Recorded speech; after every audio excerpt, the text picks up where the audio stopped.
Okay, we are live. Supposedly, I'm kicking off my VPN here, so my internet doesn't suck.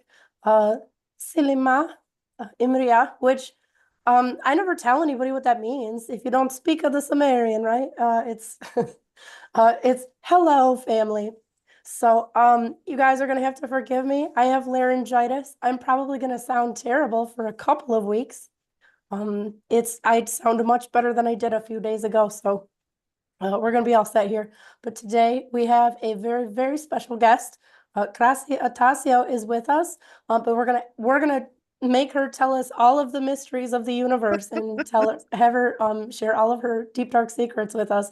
But before we do that, just a little bit of housekeeping here. Friar's contact information, all of our contact information is going to be in the video description, obviously. But Friar's is friarpezzle.wordpress.com. Yes. Mine is SumerianAstrology.com. Krasi, what is your website so people can find you? krasiiii Okay, fantastic. And that's all going to be in there. Please, check that stuff out. We have a ton of information. We're here to help you. We're not just trying to get your money or whatever. So we love helping people. We actually do a free meditation support group Sundays at 11 Eastern. It's about 2 hours long. We do not meditate. We talk about meditation, but we also talk about everything else. We talk about anything that anybody has going on that they want support with. So it really is more of a support group than anything. So you guys are welcome to check that out. And obviously, if you're into this kind of thing, like, share, subscribe. And with that, let's jump in. Krasi, why don't you, we were talking right before the call started. Friar in particular is a mega huge fan. I too am a fan. I'm going to be honest with you, Krasi. There are very few astrologers on YouTube that I can watch because I get so frustrated. If I consider myself a Sumerian astrologer.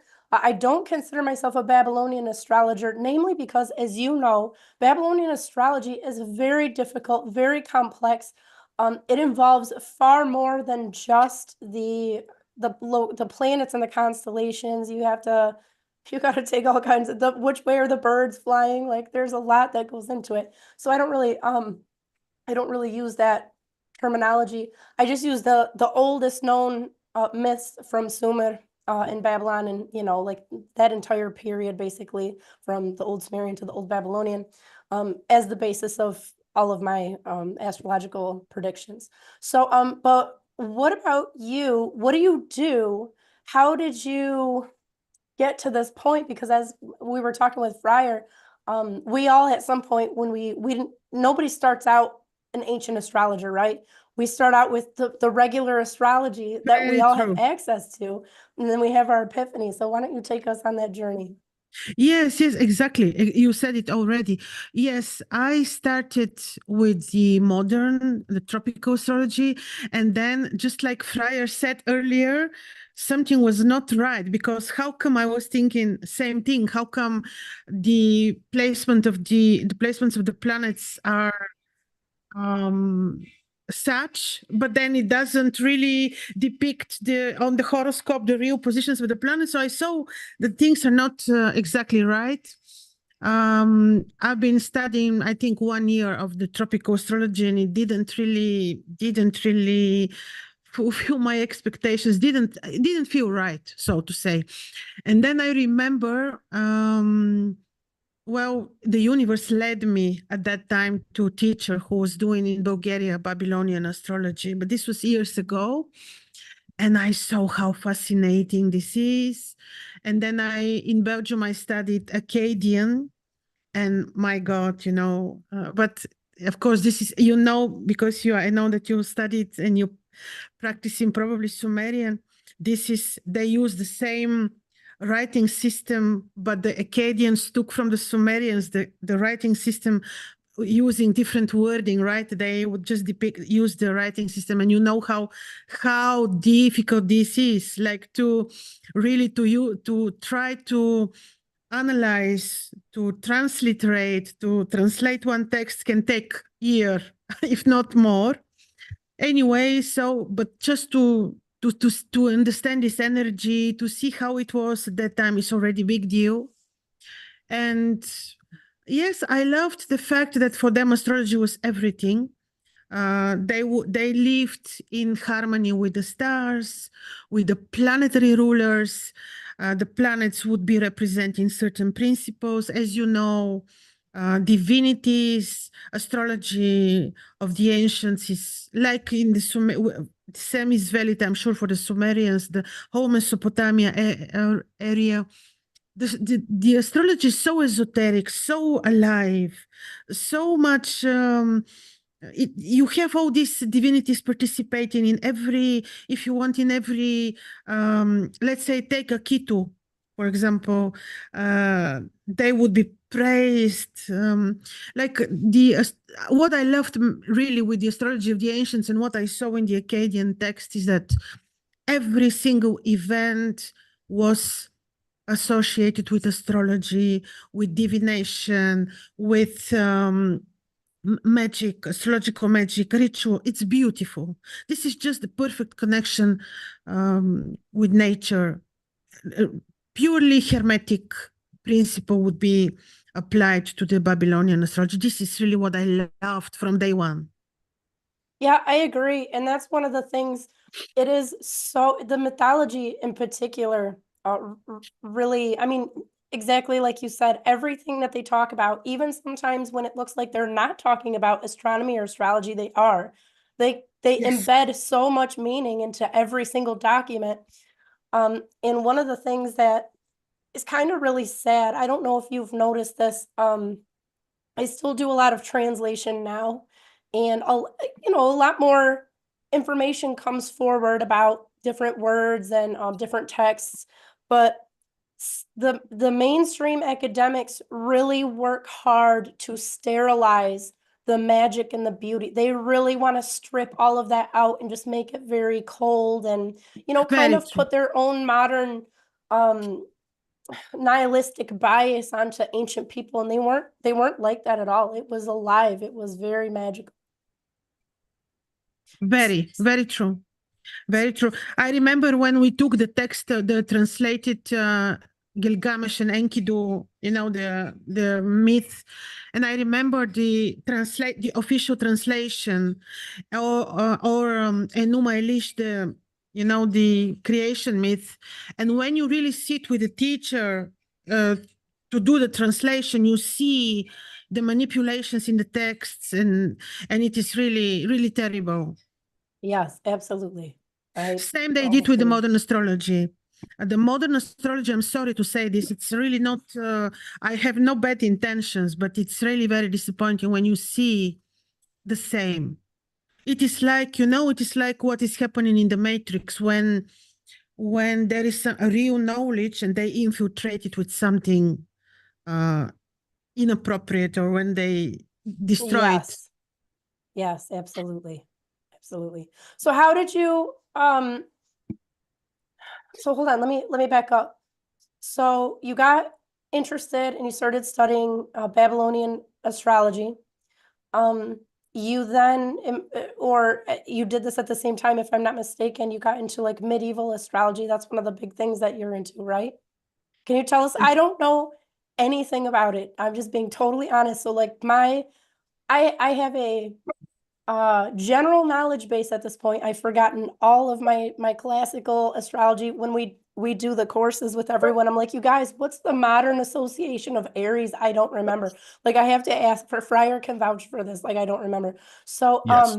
your knowledge is going to be like amazing compared to mine. But like, what is your how do you, well, I have a million questions, so I'm trying to figure out which one I should ask first. Well, just tell us about like how you got into medieval astrology in particular. You see when it's very funny, because when I started studying modern astrology, and I studied 6 months with a teacher, a wonderful astrologer actually, because she was very intuitive and she would apply intuition. But later on, when I started studying the Babylonian astrology, my teacher said to me, "Oh, it's better that you forget everything from just forget everything from the modern astrology." This is, of course, not possible. But the Babylonian astrology, but this is the same for Sumerian, for let's say Mesopotamian astrology, is so rich. It just takes over your entire energy and mind. So when you see the medieval astrology, there are some gems there and keys. Sorry for my dog. Exactly. No, Now you're he fine. has to You're be fine. barking. Imagine. So there are some gems in the medieval astrology, and I tell you why. Because there were these golden ages of astrology.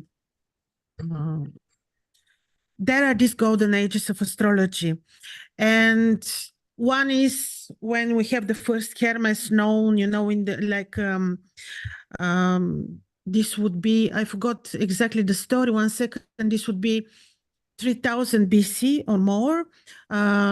This was the king of Sipar, the first Hermes.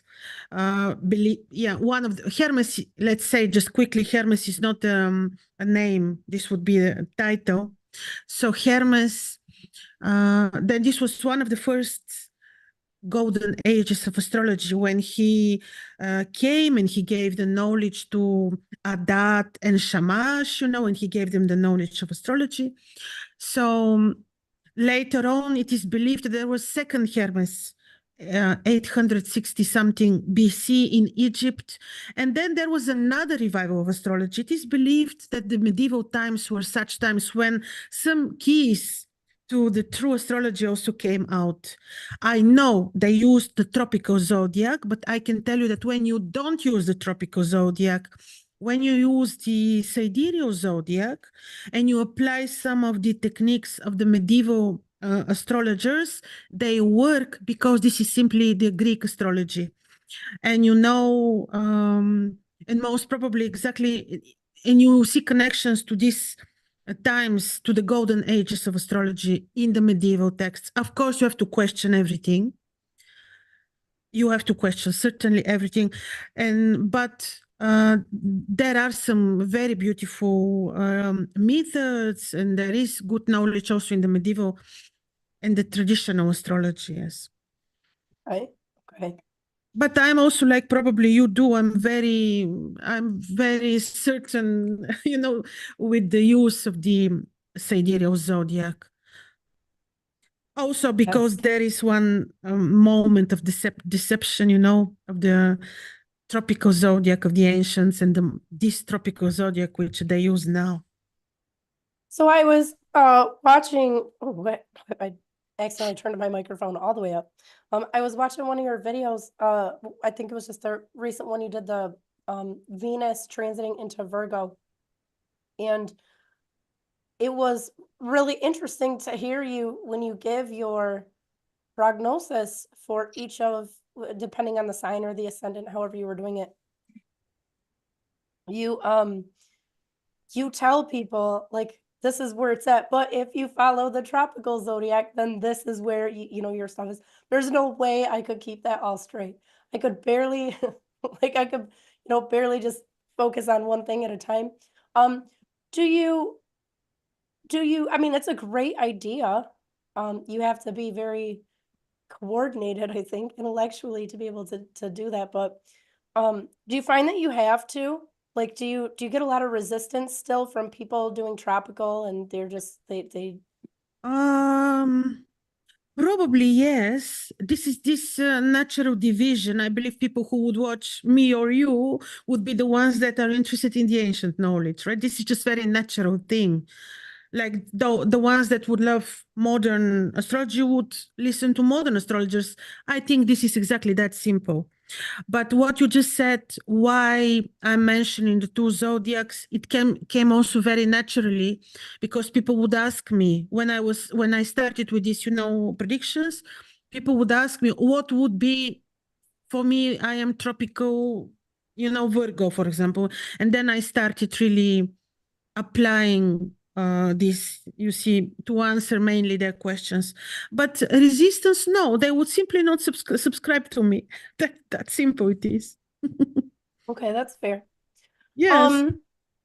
Oh, I totally lost my train of thought. Krasi, Friar, I have to go get more hot water. Friar, can you, Okay. do you have any Yes, questions for Krasi that she can entertain, while I go and do that real quick? I do. I have so many questions that I can't even can't order them correctly because I have so much that I'd love to know. I know, Dr. Atassio, that you studied psychology, right? Yes. So when and I'll put forth this. I increasingly, as I study things, I'm less interested in studying astrology as an external or divination system, and I'm much more interested in how these energies appear in a person or affect a person. How I I know that most people, your average person off the street, when they think of astrology, they think, "Oh, you're going to tell me what's going to happen next." But my interest in that is approaching zero, right? I'm much more interested in personal growth. So, how do you think astrology can help a person with personal growth?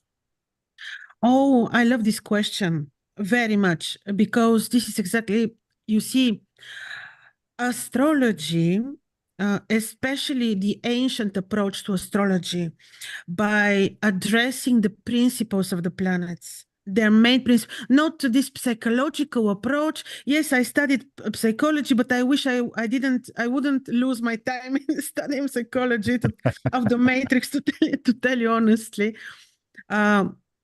But the principles, you see the principles which, for example, Venus as a morning star would represent as Inanna, from Akkad, or Venus as an evening star, Inanna from Uruk or Ereshkigal. These principles, they are so different, so beautiful, so rich, so natural, that when the person would understand what her or his Venus would do in their charts, what Mars as Nergal, how is he placed, what is he doing, then people know what to do, when you're already placing the right intention, you know what to do. You see, already when you have your intention, even if you don't do any action in the beginning, immediately you know what to do. Let's say about Saturn, his Ninurta, his principle, what is the main principle which he represents, what is his energy.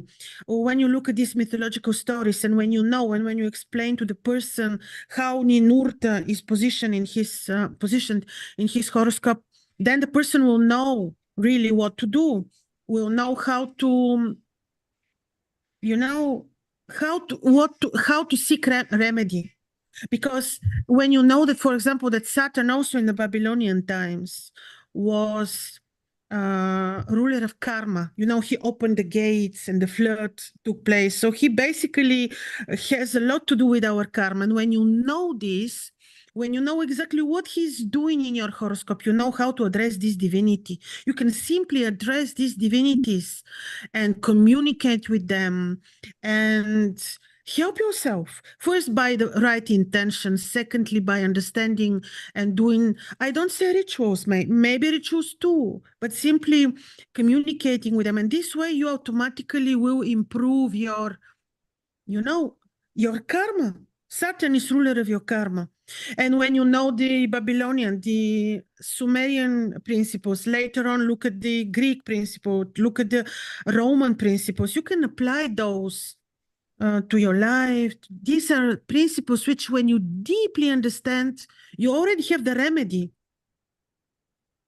You have the remedy. Let's say you have Ereshkigal, Venus invisible. She's represented by the principle of Ereshkigal.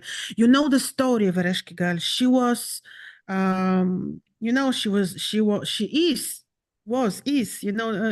the netherworld. She's beautiful. She's romantic. She's a goddess. You know that she didn't have a partner. Her first partner died. Later, she fell in love with Nergal. It means at certain point also the person will meet partner, but for the time being, Venus as a Reshkigal in his or her horoscope is problematic. And then this person will know what to do. And there are so many examples, how when you understand the ancient, I believe the ancient principles, not the psychological principle, behind the positions of the planets in the horoscope and also the stars, the fixed stars. But, let's speak about the planets. Then you have the remedies. I would agree with that. Is that helpful, Friar? Did I answer? It is. Or I went too far, maybe. No, No, no, no, no. no. So one of the things that I'm coming across personally is that the more I study this, the less I understand it. And I've said this before, but I've tried to study many systems, and I've noticed that they don't necessarily agree. And in some ways, you have to just sort of take a stand and go, I am interested in this piece, and I can't reconcile it with some of the rest of it, some of the other systems and some of the other things. So for me, the way that I understand it the best is like I take a Kabbalistic point of view, and that helps me to integrate these things into the rest of what I'm doing. It helps me a lot. When I look at attempts at prediction or other things, I start to get more and more confused because I don't understand how far the prediction goes. Does it affect the one person? Does it affect everyone? If I had an identical twin, would our destiny be the same because of our placement? So these are the questions that I have, just because, again, I try to understand these things through a lens of the great work, the personal development. And so, and I'm not saying like I don't believe you or I think what you said is goofy or dumb. It's just the trying to integrate other systems for me becomes increasingly more difficult. So let's talk about Mars for instance, right? I think Mars is a very easy energy to understand because everyone's experienced sort of an internal Mars moment where perhaps you could even say they were possessed by Mars, and they did things that they subsequently regret, right? They found themselves taken by an energy that motivated them to do things that they aren't proud of, maybe in anger, right? That very personal understanding is what I am the most interested in personally. Predictions and eras and epochs and the age of Aquarius, not as useful to me. I hear so much. Great example. I hear so much about, the age of Aquarius is coming. It's almost here. Age of Aquarius. Still ways out. Still ways out. Don't think so. I don't think Age of Aquarius is, next week. I think we have a ways to go, at least in terms of looking at it from a sidereal astrological perspective, even. Right. So, again, this is not me challenging you. This is me simply saying that I try to learn. I try to listen to a lot of people, and again, some of these ideas don't really sit well together. Now, the people I'm going to listen to the very least are going to be the tropical astrologers, especially the ones who are just sort of winging it, giving their opinion. They don't seem to have any basis in fact. They haven't seemed to. It's just they're just repeating what someone else said on YouTube or TikTok. Right? I find that frustrating. I find the tarot readers that do that even more frustrating because there is a system there and there's a structure and they're ignoring it. So anyway, that's not a very well-directed question. That's more of a statement. So I apologize. But no. I tend to think of the ancient systems as methods of inquiry, and I admire that because these people are just as smart now as they were then, or people were just as smart then as we are now. We're just as curious. It's just that people had different tools that they had to work with. I think Heinrich Cornelius Agrippa has amazing things to say, right? He broke it down. There are so many people who had these methods of inquiry, like Giordano Bruno or Pico della Mirandola, right? Or Marsilio Ficino, these people who, in some cases, were commissioned by powerful people like the Medicis. Who, the Medicis found somebody that spoke Greek. Greek had been lost to Western civilization for quite some time. I'm not sure how that happens, but it did. So they asked these people to, the first things the Medicis wanted was a translation of all these ancient texts, including the Hermetic texts. So this is what these folks had to work with, and they used it in place of a modern psychology, I think. They used it as a method of inquiry. And to me, that's the most interesting part. The least interesting part is predicting something that's going to happen in 6 months. And again, that was a ramble, and I apologize because my brain is going 20,000 directions. I personally, to me, prediction is kind of like a side quest that you go on, I don't like to, I almost never look at my upcoming transits. Like I have a general idea, but I don't think that that's nearly as important as personal development. So even when people come to me, and Krasi, I don't know how it works when you do it, but when people come to me for a predictive reading, I make them go through their natal chart first. For one thing, it seems like a lot of the predictive information they're looking for is actually in the natal chart, and they just don't realize it. For another thing, everybody, as you know, the planetary movements affect everybody differently depending on their natal makeup, which means it's kind of pointless to go through and look at their upcoming transits or even like a solar return if you don't know exactly how it's going to affect the individual. But also, to Freier's point, I don't think that I think astrology's power is in natal makeup and using it for self-understanding as opposed to like prediction. Now, prediction is definitely doable, and that gets a lot of clicks. A lot of people want to hear that stuff. I know in my case, especially on YouTube or social media, people are looking for a forecast, and so they kind of, they want to see what's going on.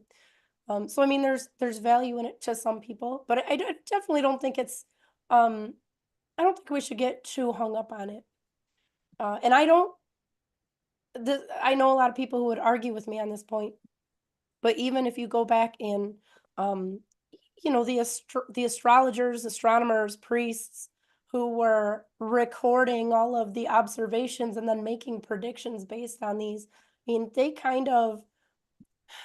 those are the records we had because those were the wealthy people. They were working for the kings and the governors. They had the scribes, they had the educated class. So we kind of get this sense that that was the main focus, but we do have actually quite a bit of evidence that the Mesopotamians prior to like the late Babylonian period were doing natal astrology, but it's not, we just don't have as many records of that because that's not who was writing stuff down. So I would argue kind of, Krasi, what you were talking about before, just how much information is actually inside of all of these myths and all of these records. Like they really worked hard to get us as much information as possible. You guys, there's a fly in here. If I look like I'm going crazy, it's big. We don't have screens on the windows here, and my cat normally eats them, but she's not in the room. If she saw it, she'd be freaking out Same right here. now. Yeah. So yeah, so I kind of feel like it's not expressly stated that astrology's meant to be either natal or predictive in nature. But I do think that as powerful as a natal reading is, especially using the ancient meanings in the sidereal zodiac, that's really where it is the most powerful. And again, what is that? The saying, the system is designed to do what it does, right? So if natal astrology works and it's that much more powerful, then that's probably what it was supposed to do in the beginning. We just don't have any explicit records that say so. Thoughts on that, Krasi? Yes, Yes, I agree. Well, and even you're very right, because the methods, the predictive methods which we are using now, most of them are actually come from Greek times, except maybe for the primary directions, because they are Mesopotamian. They are very, very, very ancient. But the other methods really come from Greek times. But I think they also use the I will kill him. They use the heliacophases a lot of the planets for predictive purposes. Yes. But indeed, except for these Babylonian horoscopes, which we have the book, you know, the translated horoscopes, we don't really have evidences of horoscopes made, like reading the natal chart and then doing the Right. predictive, but we don't have this. I agree with you. But we still can, of course, we can do a lot, especially when we can rectify, when we can have the exact time of birth, then you can apply primary directions and other directions you can do. But Fryer asked this about combining methods. Actually, this also doesn't work for me. And I think I have the answer for that. It is because when you look at the Chinese astrology, it's beautiful. It's beautiful, but for me also doesn't work, because I think it is designed for another culture, very different culture. I think it works for them. It wouldn't work for us, you know. This is probably the reason. I agree with you, Fryer. For me, also doesn't work. But some of the methods of the Indian Vedic astrology, I believe they work. But this is also because there was historical evidence, and I forgot which was this scientific researcher who came with the conclusion that the Indian Vedic astrology is based on the Babylonian. I forgot his name. But I think this is why the Vedic astrology works for us. The Chinese, I am not really very sure. I don't know Okay. anything other than like the year of the whatever animal. I know nothing about Chinese astrology, but I can see that being like a cultural thing. Yes. I know a little bit about what Fryer does, a little bit. I've seen his charts, his not his astrology charts, his Excel spreadsheets.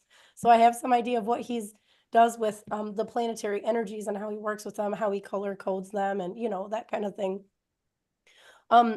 For personal development, the system he uses seems to work very well. So I mean, if it's not broken, why, you know, you don't got to fix it, right? I would also say Sure. though, if you can't do prediction with it, now that's a different issue. So in my opinion, in order to predict something, you have to have the correct values of either the constellation, the star, the planet. If you don't have the correct values, you're not going to come up with the correct prediction. And even then, it's really hard to get really specific about something. Krasi, you did a prediction for the upcoming election. You know, I won't spoil it. Anybody out there who's watching, like, definitely go and check it out. I've seen it. Yeah, so you know what it's like to have to predict something like that. One of the things you mentioned when you're doing that video is bias. And that's why I didn't do a 2024 solar return for the United States. I know it's an election year. I know way too much about politics. And I'm definitely, you know, we all have personal biases. You can't get around it. So Of I don't course. think I can give someone like an accurate like reading. And that's why too it's good to sometimes read a total stranger. You don't know anything about them, because then you don't have any of those biases. You can just tell them what you see.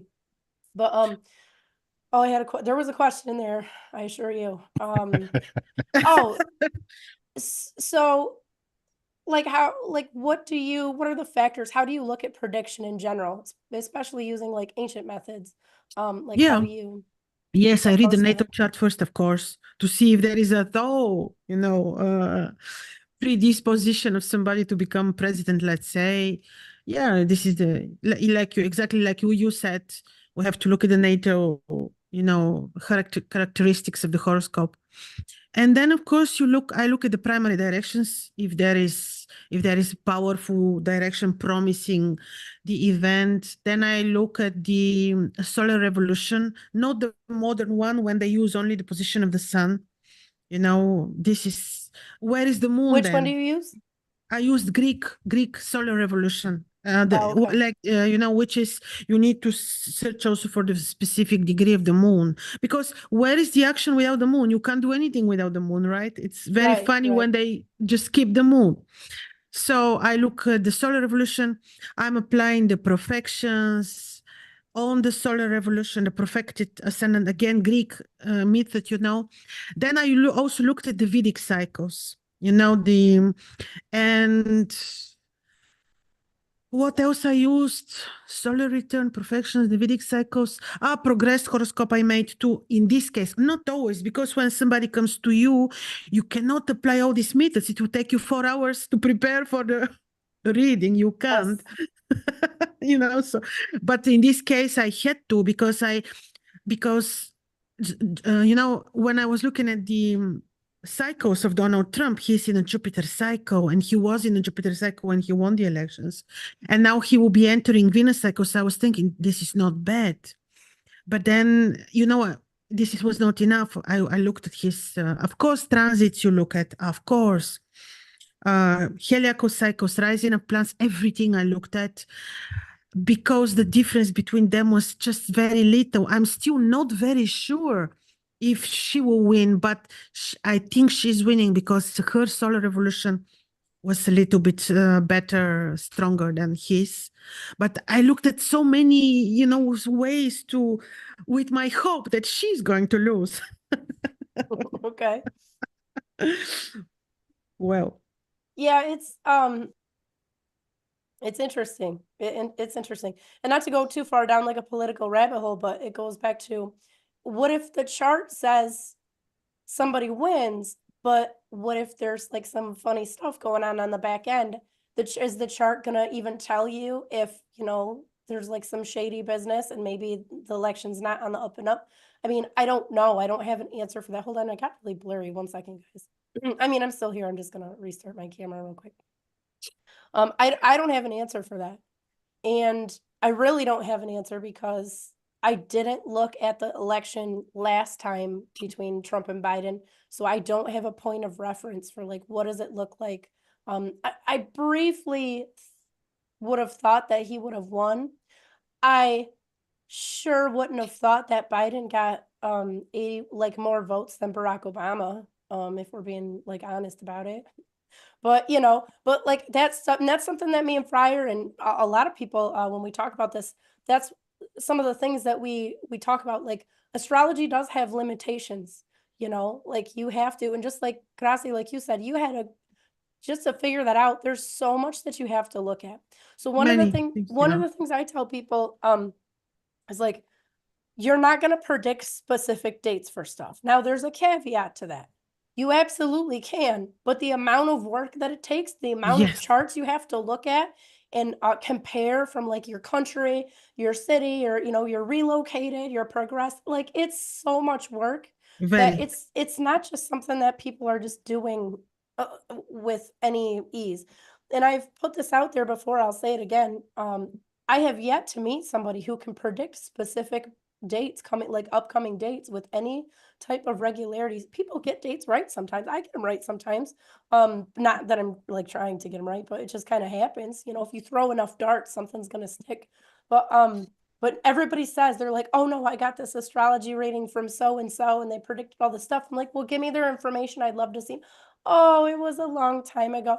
Oh yeah, I was, I forgot. Nobody can ever point me to somebody who can do that stuff, because what they don't want anybody to know is that it's actually extremely difficult to do. It's so much work. I tried. I know you did. You did. What was his name? Victor. Astro Victor. Astro Victor. He had a really good video about Algol. Am I saying it right? Algol. The Yes. Winky Demon Star, Yes, and Krasi has had much to say about that too. Oh, okay. Well, I would love to hear it. But anyways, he had a really cool video, and what he said was, he was actually talking about mythology, which I like. I like to hear about, like, tell people what it was, you know. And he just generally was throwing stuff out there like this could be bad for some world leaders, and he's just using examples, and the people caught on to the example that he used was that Trump was going to be somebody was going to try to assassinate him, and they're all like, "Oh, you predicted it, you called it." That's not what he did. He also said, you know, he listed a bunch of potential things that could happen, and that was just one of many. So like that again, you know, he's not actually predicting it, but I mean, it was still a cool video and stuff. Yeah, Krasi, tell us about Algol, because I know nothing about Algol. it. It's not one of the planets or stars I work with. Because in that portion of the sky, that's gonna be our head of Ketis, our Luchunga, part of a Nunatum, and a little bit overlapping with oh my brain, Taurus, and so I just don't get into like the Greek mythology in particular, but so that's just not one of the things I work with. But like, tell us what Friar says. You got you got the I goods on also, it. Abby, I also don't know the Sumerian myth behind Algol. I don't know. I know one thing, according to Hermes, the star is not so evil. The star has the nature of, I think it was 1 second, Moon-Mars conjunction. And this is a star of money, according to Hermes. So this is not such an evil star. Why the star has changes her nature? Because it's a binary star, and you know it's 3 days visible, 1 day invisible. So one star is covering the other one and becomes invisible. And when you're born with Algol invisible, you are in trouble. And I have experienced really people. I know a lady who came to me. She had this was really very amazing example I will give you.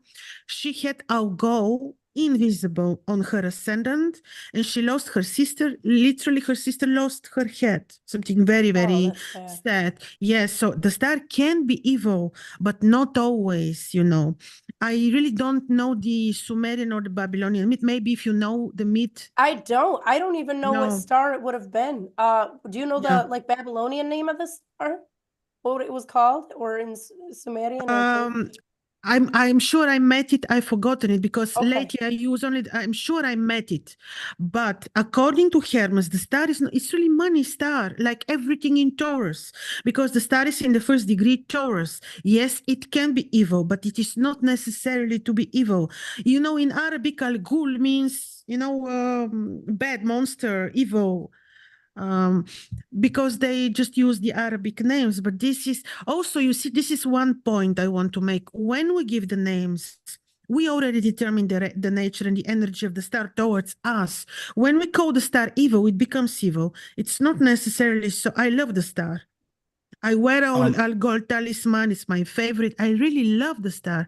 And why to be so evil? It was a beautiful Medusa girl, you know, the myth, which was decapitated and so. We don't have to say now the whole myth. Yeah. It's one of the Medusas. They were beautiful girls.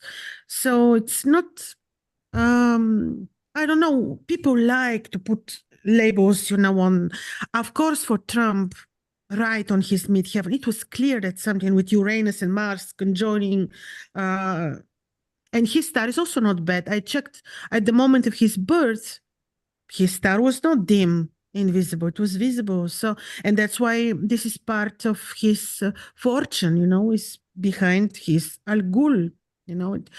So, but you mentioned about predicting events. We can be, but we need to do a lot of work, and it's always the risk that you don't see, that you miss a detail. You miss a detail, because I tell you, in 2020, when was it 2020 when we had the previous elections and they were stolen from Trump. Actually, when you would compare the charts and all these charts and all these primary directions and stuff, he was absolutely determined to win. But could be that we didn't have the right time of birth of Biden. Very possibly it was not correct. Secondly, there was sudden, you know, change of the scenario. And this was because of one aspect of Neptune of that time. So we could always miss see or small detail because there are so many details that you have to look after. Yeah, it's a lot. It Yes. definitely takes a lot of work. Friar, you have I know something that. you want to add? Oh, do I ever? I know that you also had talked, I think it was you, talked about the color of Algol as something that mattered in terms of, making a determination. Like it changes color, and if it's one color, it means something. If it's a different color, it means something else. And if it's just not Like with there, most of the stars. Yep. Yeah. okay. But I think this star in particular is more. I mean, it's a very apparent change, right? It is very clear when it changes. Also, I wanted to just say that I've adopted something that you talk about because I do have an interest in natal charts. I mean, don't get me wrong, I'm not a mega skeptic. I just try to keep myself sane, if Of you course. understand. Of course. So I don't want to get super lost in things, but the strength of a sign or a house, like if something enters in at 0 degrees or 1 degree, then that energy is much stronger than say at 28 or 29 degrees. I agree with you. And I think of it this way. I think of the zodiac signs as sort of like a party, it's like a house party. And when you first get to a party, you're ready to go and it's all very exciting. And then as the night progresses, you just get more and more tired. And by the time the night's over, you're done. You want to get out. And so that's my mental shortcut for the strength of the degrees. Very, very applicable, I believe. Just, You're right. I don't know. I mean, I don't know if that is the actual intention, but that's how it's very tend to actual. It makes sense because you can compare it with the first appearance of the moon. Like for example, the first appearance of the moon, very young, still very fresh. The older it gets, same is with the first degree to the 30th, and so it is losing strength, losing positivity. I agree with you. Yes. Okay. Also, you turned me on to the royal stars. I thought that was super interesting. The notion of the 4 royal stars. And in my case, those are auspiciously placed. So of course I thought, oh, well, that's great. Surely this is the truth because it does good things for me. But the I very much appreciate the ways in which you have introduced me to certain concepts and there are things I adopt. I also, this is really big for me because it mirrors certain aspects of my own practice. When you have a natal chart and you look at the energies there, I know that you create artifacts like talismans or amulets that are done at the correct times using the correct correspondences to help to correct some of these energetic imbalances that you see in a natal chart, right? Yes. Yeah, I think that's super cool. I love that tremendously. That is cool. That sounds like so much work. You're working hard over there. This is Yeah. part of these principles, which we just said in the beginning. This is part of the remedies, because exactly when we understand, you said about the power of the natal chart. This is working on the natal chart. Because when you understand how the planets are placed, what they represent, what they mean for you, and then you see which one you need to strengthen with work. Let's say you connect, you can do it via talisman, or you also can connect with with attention to the planetary energy to help yourself. That's why to know your chart is very, very, very important. Yeah, definitely. Yeah. I have a question for you. It's more on the maybe potentially spiritual side or psychological side. I don't know how you approach it. You mentioned earlier when we were talking about Ninurta, like talking to him and like communicating with him. So this is so I'm technically Shaiva Shakta Hindu. I practice loosely. Well, I guess if we had to pick a category, Kashmiri Shaivism. But So it's not hard for me to bring other gods from different cultures or whatever into my religion the same way a lot of Hindus actually like they I don't know if we could say they worship them, but they look at like Jesus Christ and the Virgin Mary and stuff. Like they have shrines to them, and it's it's not weird, you know. No, I know. So we have a very in our home, like when we do our full moon pujas, like we worship Lord Nana on his birthday, Enlil and Utu Shamash in particular, but all of the Mesopotamian deities, like the major deities in particular. Is that now I find that like you do, this is with any type of spiritual communion, like you develop relationships with your deities. Exactly. And obviously I can't recommend people do that. I can't tell you, hey, my Christian buddy, Joe, like go start worshiping these Mesopotamian gods is gonna help you out. Like that's No. not gonna work, right? But I mean, I can see where it would definitely, even if you're looking at them as an archetypal type of energy, you could probably still get something out of them. So I'm just more curious, because you had mentioned like talking to them. Do you see them as being real entities or archetypes, or is it just more of like a a psychological thing? Like I'm looking at a different aspect of myself. How do you see that?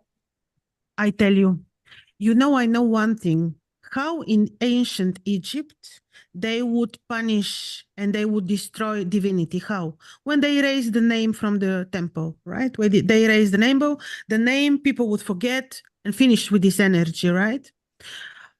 But when in these ancient times they would worship, let's say, Marduk, right? They would worship, this energy existed, and they even it had power, and it was the patron of Babylon. It had amazing powers. More and more, of course, less and less we would mention Ishtar or Marduk or Ninurta, but they existed, and these energies, these were divinities, that they would be really, really powerful at that time. When we address them and approach them now as energies, as divinities, spirits, existing spirits, first we feed these spirits and they become more powerful. And secondly, I believe since they existed and they still do exist, but maybe their powers are not that present as they were at that time. Later on, you would have other incarnations of similar principles behind that rule the planets, let's say Ninurta, but later it would be Kronos of the Greeks, right? This energy existed too, and is more recent, right? So it would have more power because it is more recent. The same would be with Mars. Nergau existed, but Mars is more recent, probably more powerful because it's not forgotten. How many people will remember Ninurta and how many people will remember Mars, right? Well, more will remember if they start watching my videos because I talk about them all the time. Me too, Abby, the same. I Yeah. think exactly what we do is we do revival of these energies. And people can choose whether they will connect with the principle of Ninurta or the principle of Kronos or the principle of Saturn, They all existed. And these divinities exist. So this is how I approach them, as living spirits, divinities. You choose what fits, what corresponds more to your needs and energy. Let's say you want to connect to Nergal, or you want to connect to Mars. This has to do with your own perception, incarnations, memories. It would be a big story, very personal for every person. For me, I choose to connect to my very ancient roots, which I believe are Mesopotamian. And I really address them as divinities, as spirits, with all my respect, not as gods. Let's make a big note here. You have one creator. God is one. We all are children of one creator. Ninurta too. Ishtar too. This is my personal belief system. I don't say that people have to believe in the same, but this is my belief. No, I agree. I agree Personally. too. Yes, most Hindus, people don't realize are actually monotheists. They just don't talk about it in that way. So they just look at like deities as kind of like flower petals of the same plant, of the same flower. You know, Yeah. they're just blooming. Yeah. But it's all the same thing. It's all the same thing. And I look at them as incarnations. Let's say for Sumer, it would be, this certain energy of Mars called maybe Ninurta, or the name before Ninurta of Nergal. Then it would be, later on, he would be incarnating into the Greek culture with different name. This is how I kind of picture things in my mind. Interesting. You know, that never occurred to me. Like maybe, actually, like, Roman Mars is just a reincarnation of Mesopotamian Nergal. Like that never even crossed my mind. But that's a really cool way to look at it. And if you do it that way, then you might be able to see more of a what's that you were talking about earlier, Friar, where like the systems don't work together, but Right. maybe if you just look at them as, later incarnations of the same entity with its own unique experiences based on the culture and cultural environment, and other stuff. I mean, yeah, that's actually a really cool concept. I like that. I would have to Yes, because look, at Abby, look, things imagine the time is not linear. The time is different than the way we perceive time. And if you can imagine all these cultures and timelines are all like they go in parallel together, then also these energies, I think one spirit can incarnate in many different times. It's not so that, because the time is not necessarily linear. Right. So Yeah. this is how I imagine it. I thought maybe you understood me. Yeah, for sure. Yeah. That's a really cool way to look at it. I like that. Well, I know that in the Golden Dawn, one of the warnings that's actually given in the initiate's ritual is like, don't make fun of Jesus because you are making fun of Dionysus and Osiris. So it's a way of saying, try to respect the fact that the esoteric parts of these religions all have, core beliefs and core energies that are very, very related. So Yes. try to be respectful.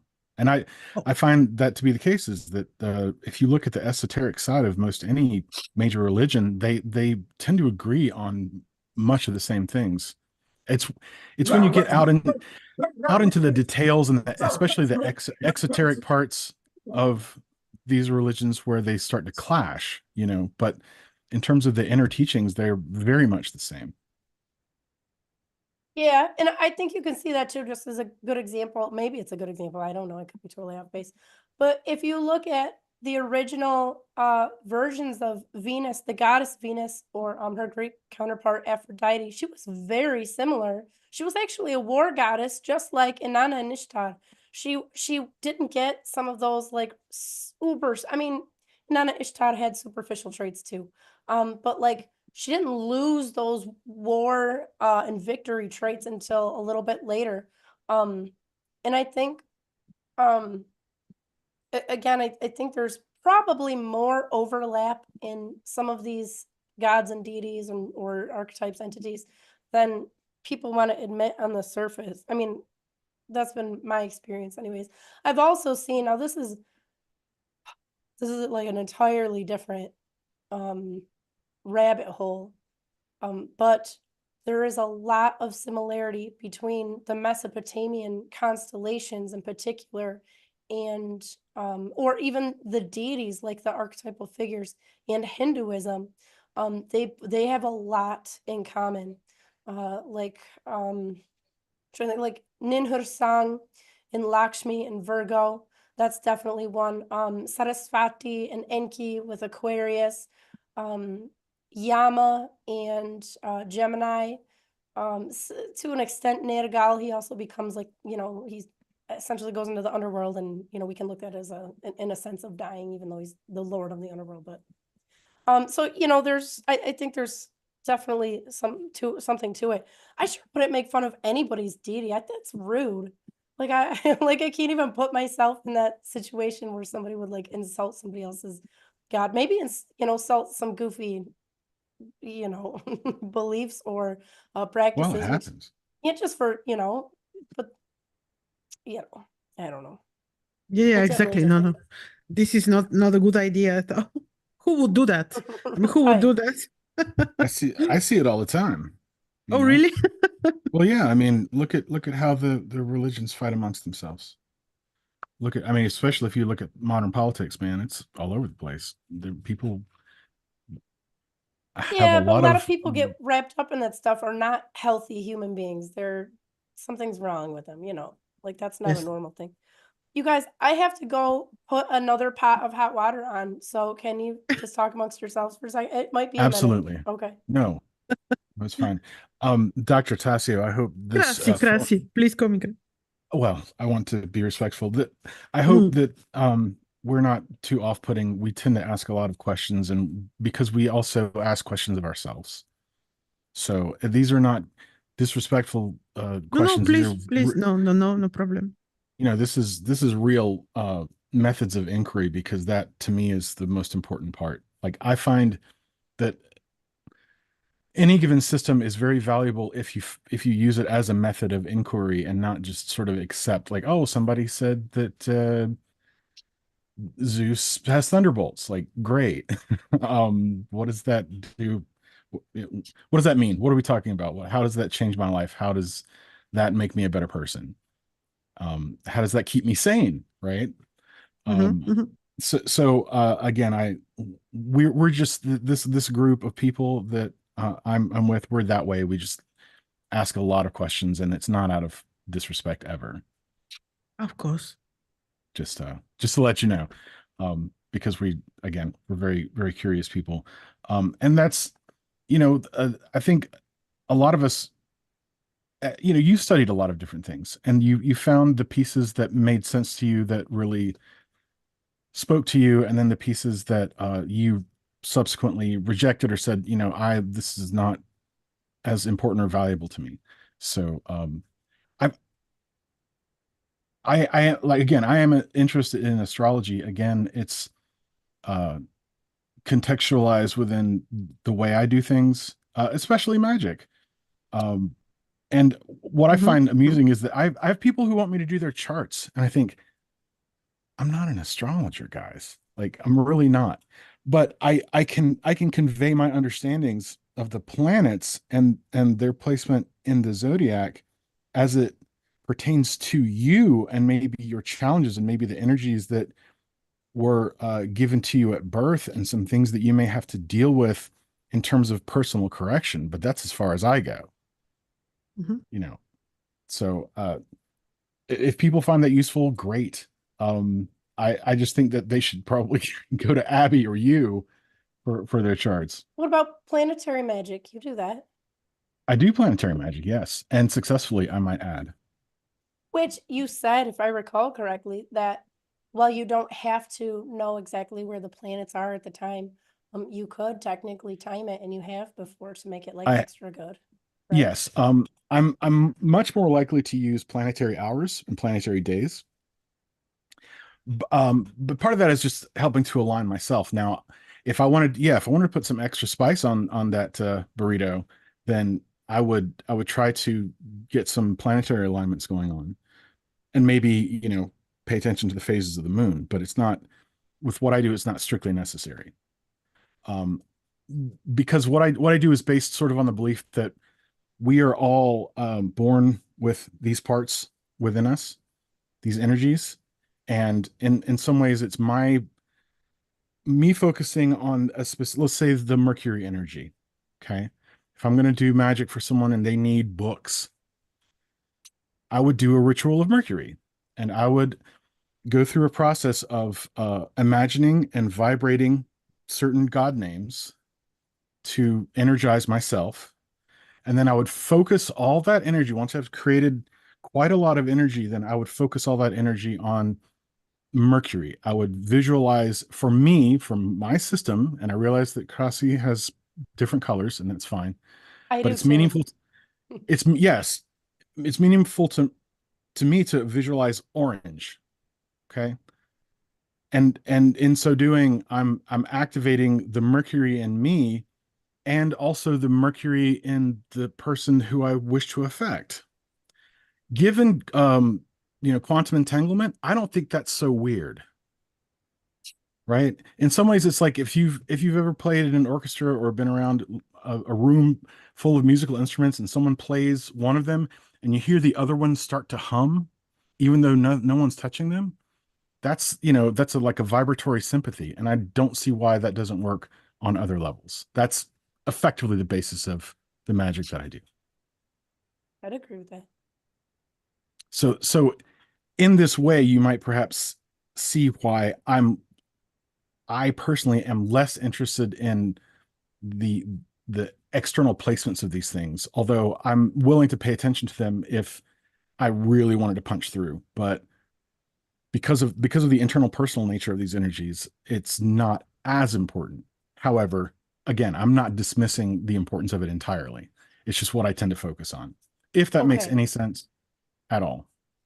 Well, okay, so let's do a thought experiment, okay? So you're on board with the fact that the planetary energies are inside of you, right? And they're affecting your insides on some level. Well, all we're doing with astrology, we're just slicing you open and we're taking out those insides and we're just sticking them, we're rearranging them in the sky to come up with the same meaning. Like it's the exact same thing. It's just realigning them in an external way. Right. And when I step back, like really step back, what is the difference between the inside and the outside? Not as much as people think. Right. Which is to say maybe zero. But we have, I guess, for purposes of our sanity, created a division between inside and outside, right? You could call it Maya, you can call it, whatever you want. But from a really, really 100-foot view, there may be no difference at all. And looking at it that way, we do have these internal energies, and then the external world is effectively a mirror that has been changed through time because, again, the planets move. They move across a backdrop of the zodiac, right? So we can then start to understand our energies as played out in this cosmic mirror. That's one way that I look at it. And maybe that's just crazy talk, but that's okay. No, I agree with that. No. That's the whole basis of you do the same, actually. You connect with the planetary principle. This is basically the same. Yes. And also the shadows of these planets. I mean, I pay attention to the what you could call the helpful and the not helpful aspects of these planets because it helps me to better define what we're talking about. And I'll give you an example. Mercury, again, Mercury has to do with communication, commerce. It's fairly material. But the shadow side of Mercury is called the liar and the poison of God, right? So if it helps me to clarify what Mercury is by also looking at its dark side, like the power of words, the power of communication, the power of taking ideas and making them into these discrete things. It is a power, words and communication and all that, but that same power can be used for ill if you use the shadow side, which is lying, right? It's a type of poisoning. And not only does it poison the person you're lying to, it also poisons you. So I can see that. These are some of the ways in which I play with these ideas. How about Saturn? How would you use the energy of Saturn? Saturn, I have used it. In fact, I used it on a salesman one time to get him to go away. Saturn, of course, we think of Saturn as sort of the in the 7-planet system. It would be the limitation, right? This would be the final receiver. In some ways the thing that allows you to look back. Of course, there's agriculture and other things that have to do with it, real estate in this particular system that I work with. There are various things attached to Saturn, but I tend to think of Saturn as, believe it or not, it's a feminine energy. It's a receiving energy. in the system that I work with, it is Binah. And it also has to do with the Shekinah, right? So, and that may sound very odd, but a Saturnian energy is going to be very much a limiting energy, like the final limit, the outermost limit. And beyond that, you start to get to some really primary energies, like the real, I say real, almost the most abstracted versions beyond Saturn of yin and yang, even, or giving and taking, or energy going out, energy flowing in. Saturn represents the outer limit of the 7 planets. That is again, it's a threshold to be crossed, but once you do, you have left a lot of material concerns behind. So if I was going to use Saturn, and I did, I feel kind of bad about this, but I guess I'll just take my licks. There was a salesman who was trying to sell my father something, and I knew he was lying. He was going to charge my father a tremendous amount of money, and he was saying he wasn't. And I thought, and it was on a Saturday. Okay. I thought, oh, well, Saturday, what can I do? Well, planetary day of Saturn. All right. I'll see if I can work with Saturn. Let me look up Saturn in my time nomad. Okay. Oh, look, Saturn is retrograde. What do I do? So if Saturn means limitation, and Saturn in retrograde could unlock some unlimited energies. So I did, in the next room, silently, I did my ritual work inside, and I basically got this salesman's Saturn to talk excessively, to make him reveal his secret that he was hiding, which was that he was going to charge my father an awful lot of money. And I heard the salesman after I did this, and I was focusing. Now in my mind, I'm focusing on a black ball of energy with the sigil of Saturn on it. And I'm projecting this onto this person. Yes, maybe I, pay for this later in karma. I don't know. But I heard the salesman say, I don't know why I'm talking so much.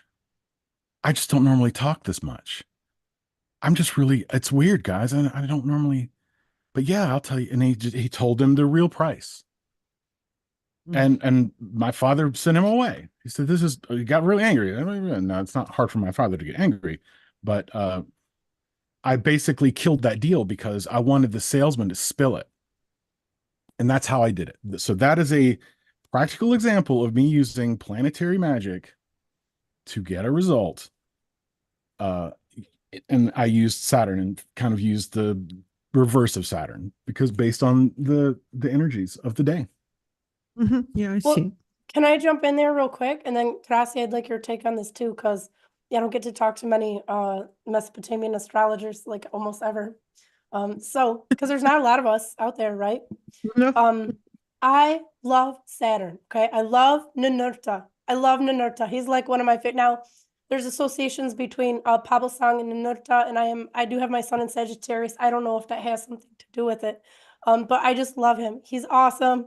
He overstepped his bounds a few times, but I look at Saturn as a planet of success and generally just being awesome at whatever it is that you're trying to do. So I don't get into, I know in Babylon, so a lot of the omens talk about like Saturn being the destroyer, but if you really dig down, all the planets had their nasty stuff that they had, like they could all do some damage if they wanted to. But I really love Saturn and Ninurta. If I was listening to Fry, not to take away from Fryer's magical prowess, because I sure wouldn't do that. But if we're tapping into like a divine energy, inside of there, I would say like you're connecting with Ninurta, and he's fucking awesome at everything he does. Krasi, do you have a take on like Saturn? Yes. No, I love Ninurta too, because he's exact. He's just, I love. Oops, wait. About zodiacal relation, can it be applied to sidereal? Yes, I applied zodiacal relation to sidereal astrology, but this is not a method that I'm using. but I tried it. Yes, it worked on Sidereal Astrology because Fryer asked. That was from the Um, chat. Sorry. Yeah, That's from the that was chat. from, yeah, Double J asked in the chat. I'm glad you knew what that was. He had to tell me about it because it sounded familiar. But you guys are like, I'm in my bubble, you guys. I didn't know there was a hurricane until yesterday morning, so I'm like totally checked out. I don't get out much. You guys, my hot water's ready. I'll be right back. Continue though. Okay. Yes. Yes, where were we? We were speaking about Saturn. Yes. I wanted to ask you and Abby actually when she comes back, the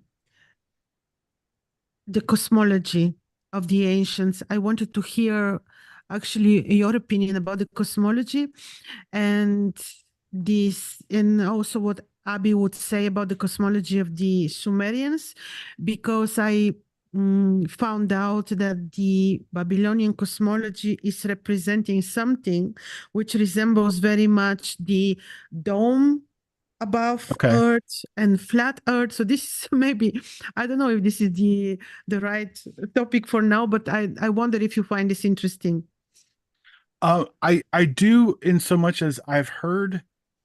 So there's a very interesting rabbi that I listen to, and he recently, and this kind of, it felt like it came out of nowhere. He's like, well, the the the holy texts say that the earth is flat, so I think the earth is flat, and I think there's a dome over it, and that's what they say, and that's what I believe. And I was a little shocked because he didn't seem to, he never talked about that stuff before. So No.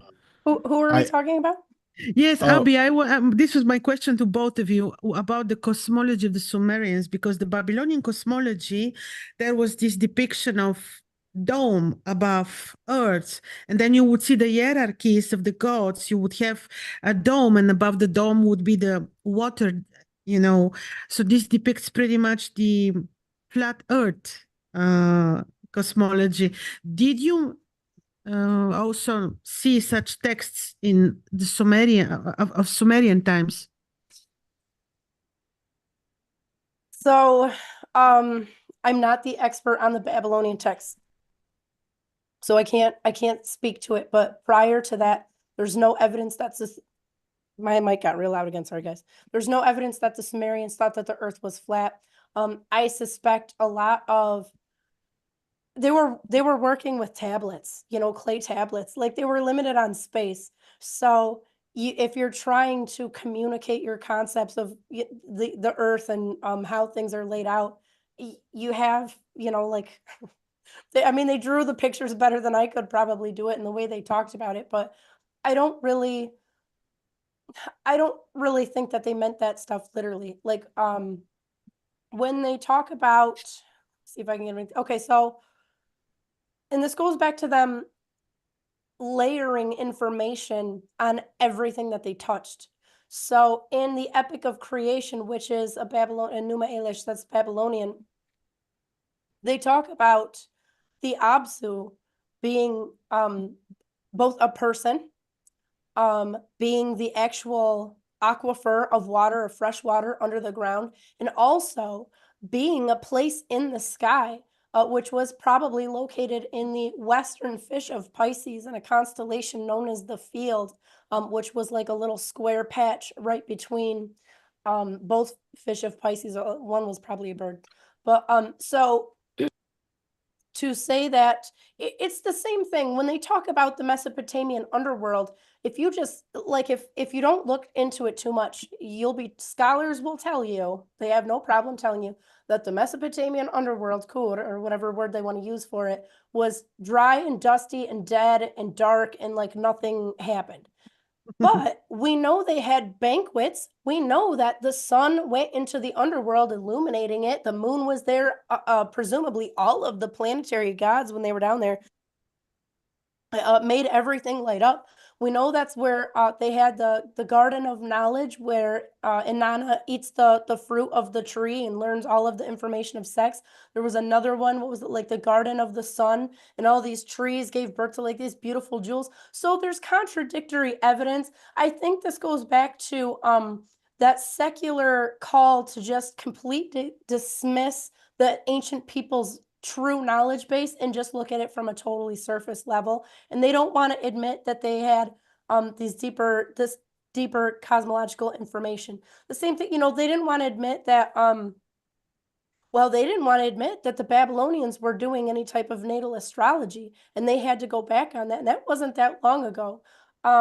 They found out that the Babylonians were doing trigonometry, like stuff that it just keeps getting older and older. So that's one of the things Graham Hancock talks about, like the history just gets older and older and older. Like everything just keeps going back farther and farther. So I don't agree with the fact. I don't believe for a second that the Sumerians really thought that the earth was flat. There's no way.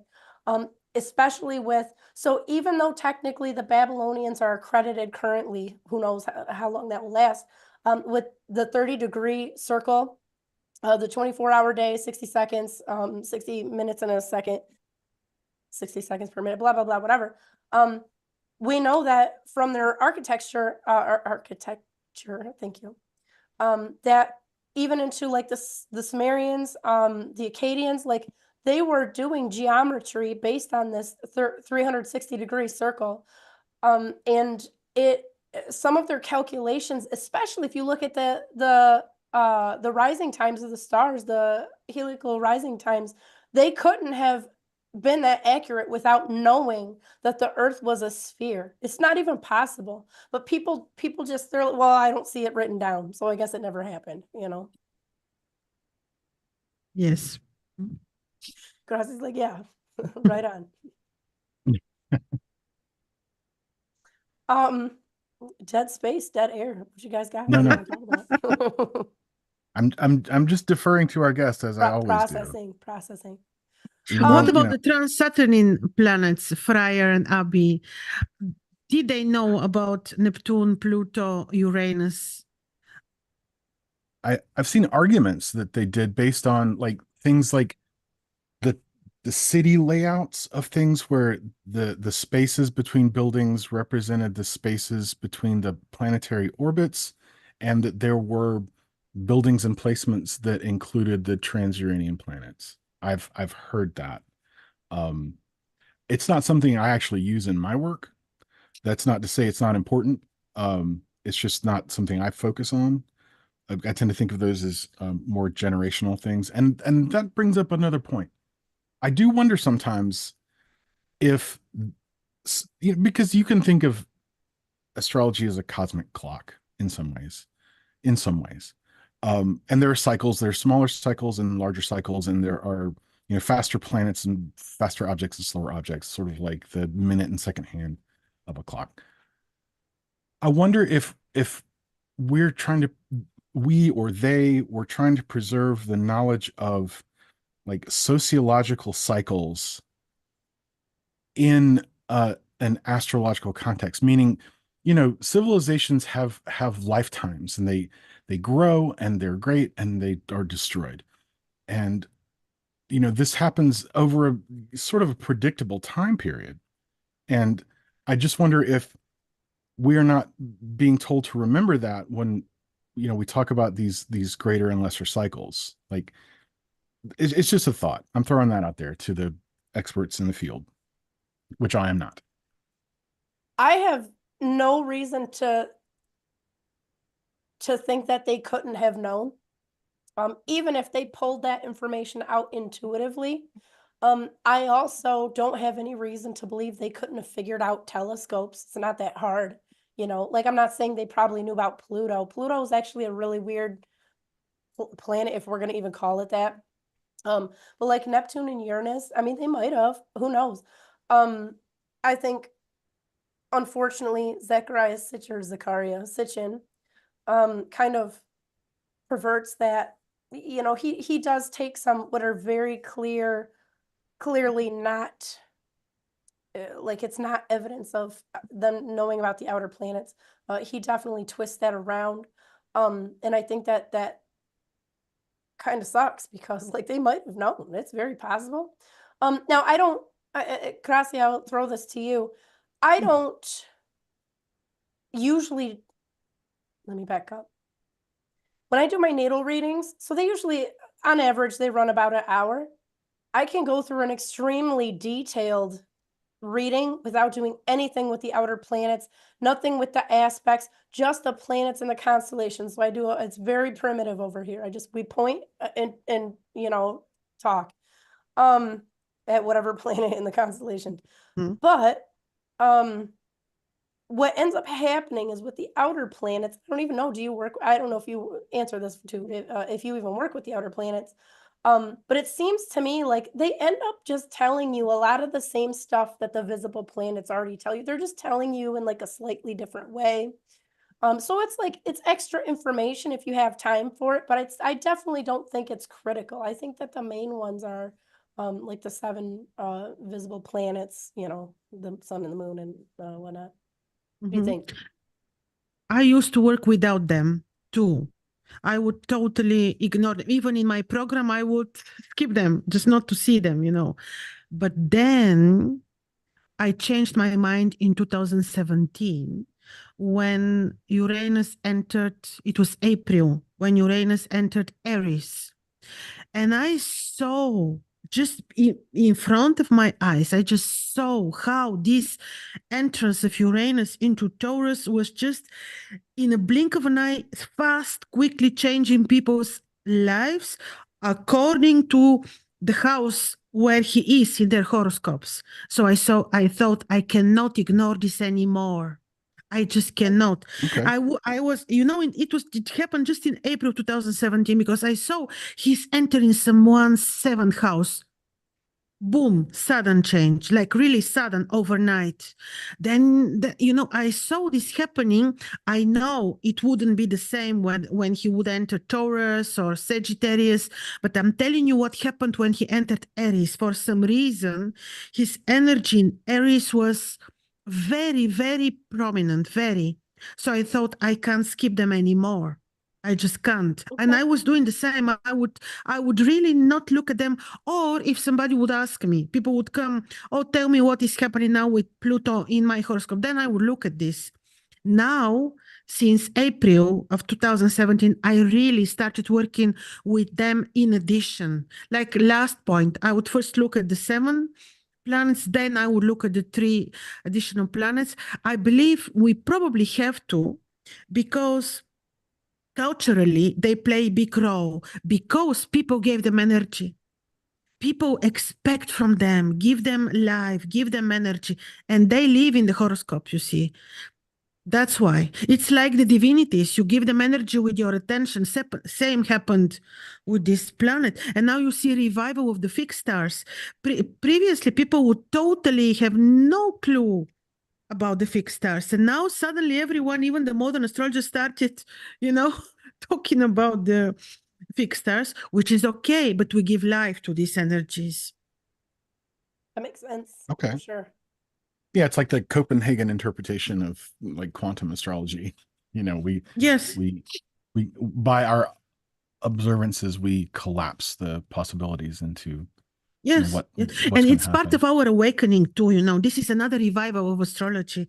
Like we had it in Egypt. Now you have, I believe we have another revival. It was predicted, by the way, by Master Bin Sadunu. He said you will see there will be another big major revival of astrology, and you see it happening.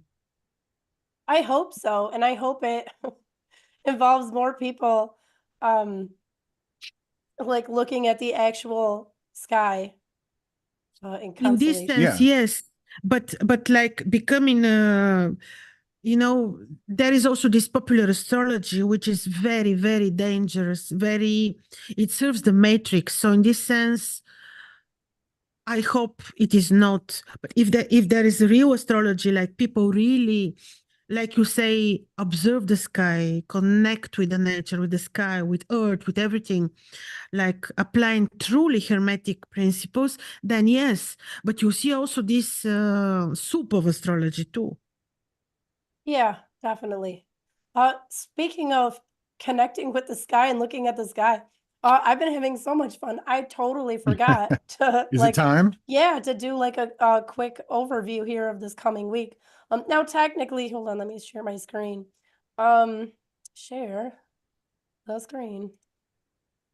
Okay, so This could be fun because you and Krasi could both give your interpretations of what we're seeing.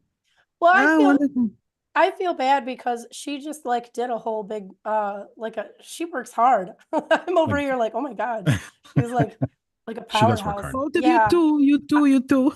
I'm doing like again, like I just point at the sky and be like, this is what this is doing. So right now, so this is for today. Let me verify this, you guys. 2024, 10/02. Technically, this would be our new moon forecast. Now, Krasi, I don't know how you do, if you do a new moon forecast, a monthly forecast. As you know, technically Mesopotamia, the start of the month is going to be the night of the first crescent, right after the sun goes down, which is usually a day or two after the actual new moon.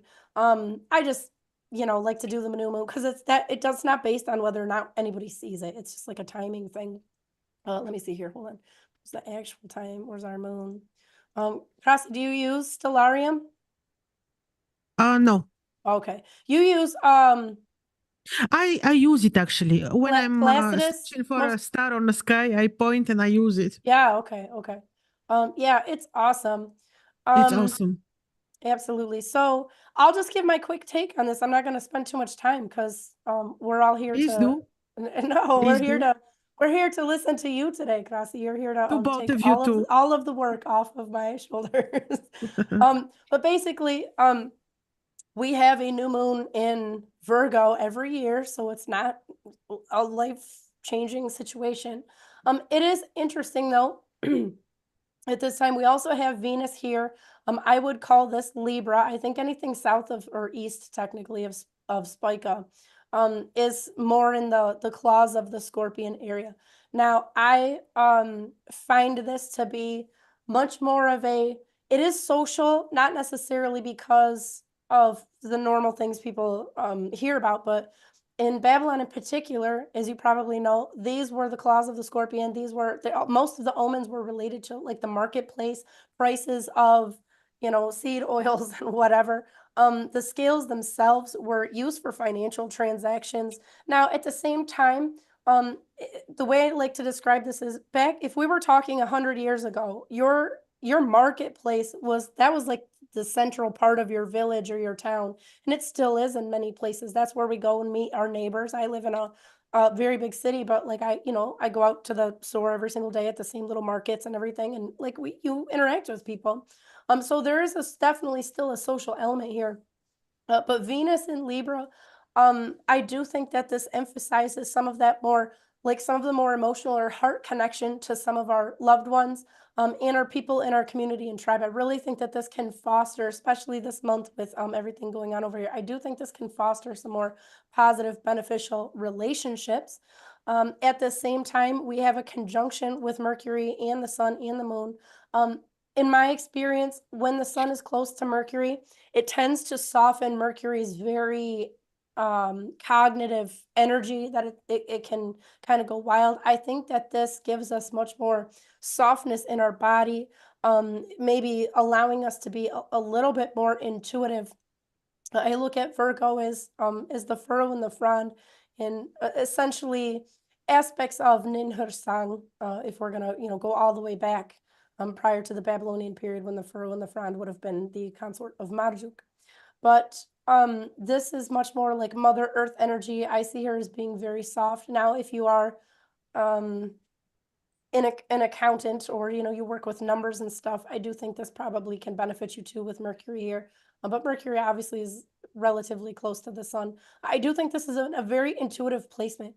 I think whatever's going on outside in the world, this still allows for people to be a little bit more introspective than we might otherwise be, and really kind of just feel what's going on with the people around us. And that's probably necessary considering how close the world is to, a global cataclysm.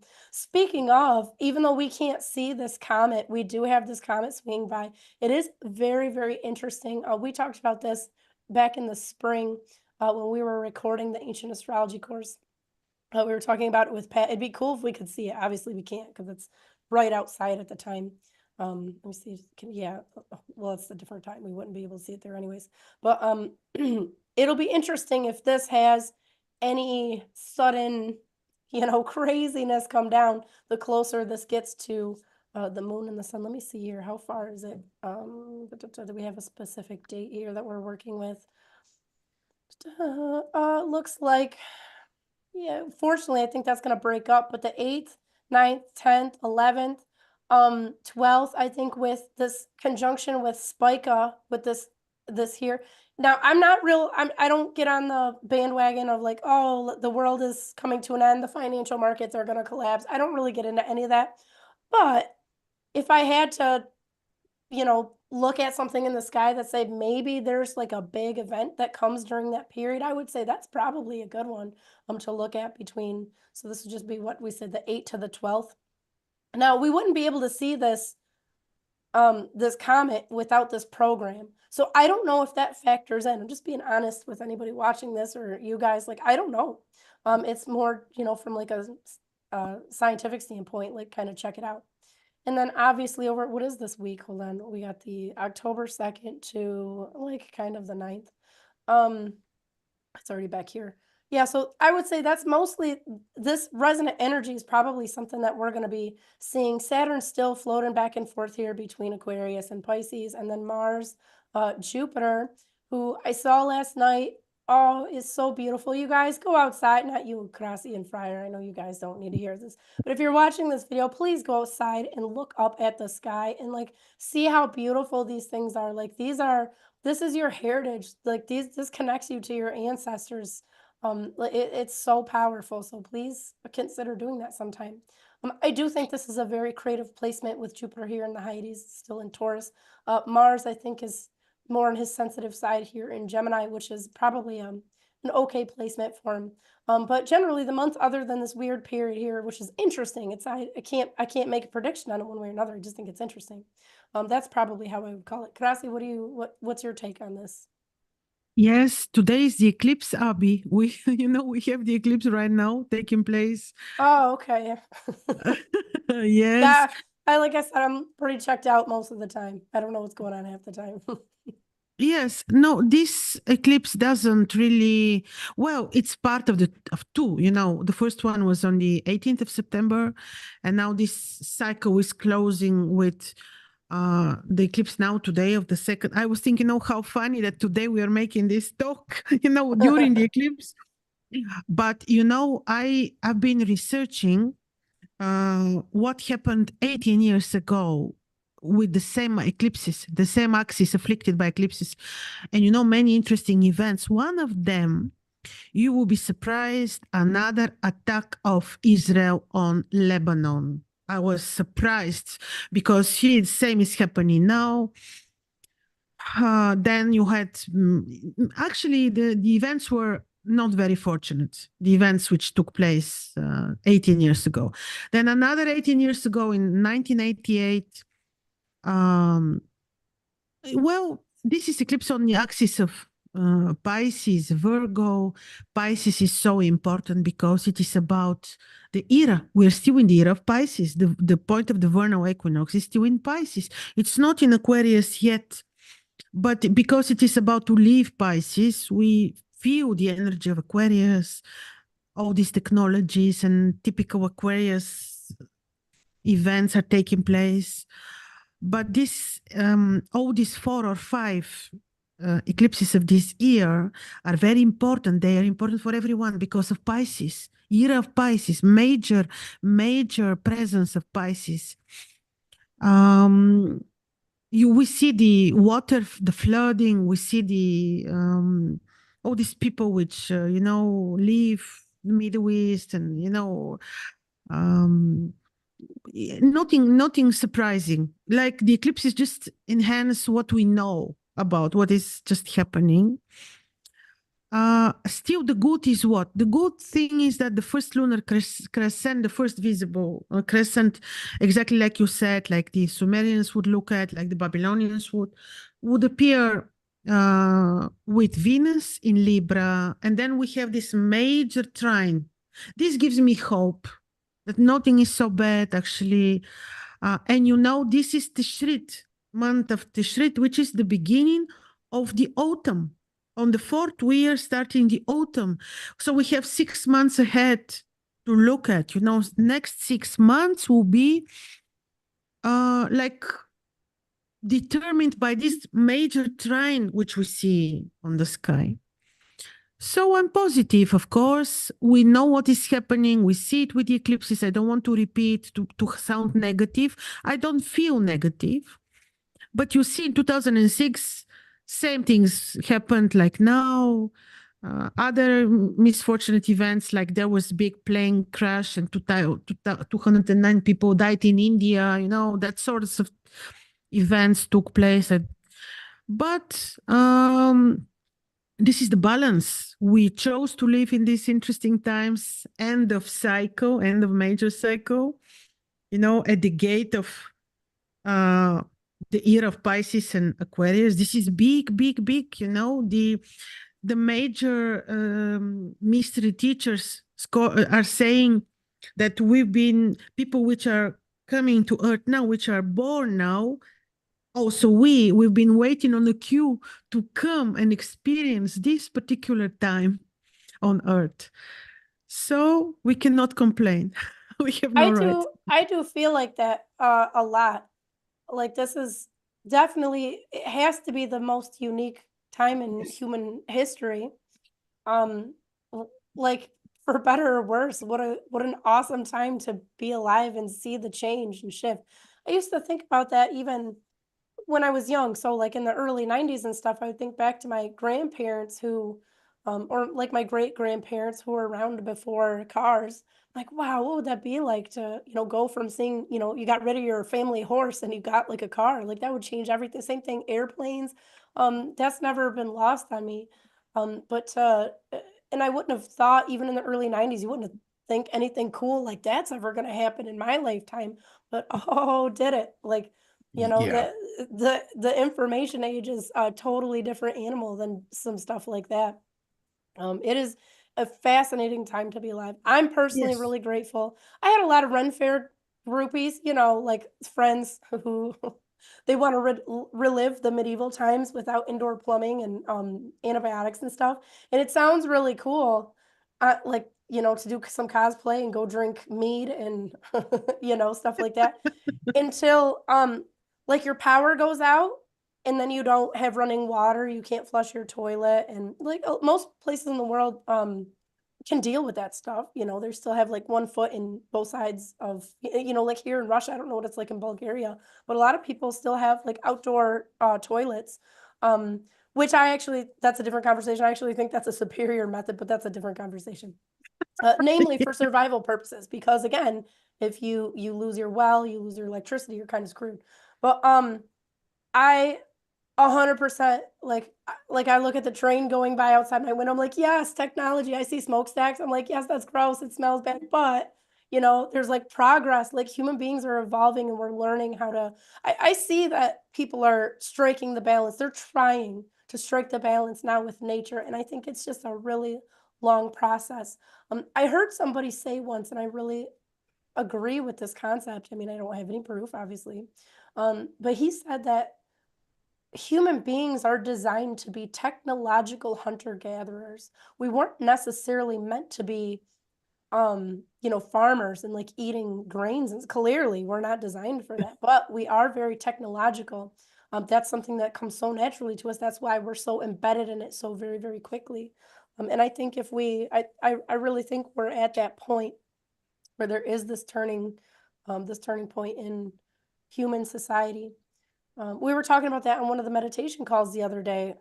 Actually, Double J, who was in the comments earlier, he was asking about trying to see these big shifts in civilization and going back to if we look at Pluto's transits, which are only 250-ish years, its return to make it all the way around.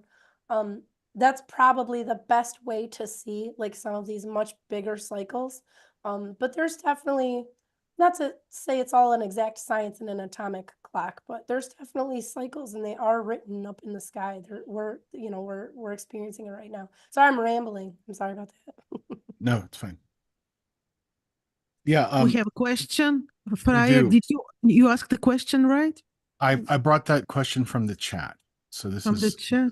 Double J It was asking. about whether we look at past lives, whether we apply Pluto. I think somebody is implying about the evolutionary astrology because they use Pluto when they look at past lives. All right. I personally look at past lives, but I use mainly the lunar nodes for that and the position of Saturn. Certainly, we can look at past lives, but we have no guarantee. We can't prove that this is the correct analysis when we look at past lives. I do the nodes. I do look at, I use Pluto for some past life stuff. I look at it more as like a general karmic indicator. I've never really considered Saturn to be a karmic planet. I mean, I can see that now that you're saying it. It just didn't, it wasn't overt when I was looking at it before. But I can definitely see that. I mean, I look at Saturn, yes. Yeah, they all have their roles to play for sure. You can imagine, remember in 2000, when Saturn entered Sidereal Capricorn, I think it was January of 2021. And remember how suddenly the world started changing. He's so karmic, he's so powerful, and really the karmic planets, and we can use him for looking at past life events and karma, yeah. Oh yeah, there he is, Saturn and Jupiter conjunct to January 2001.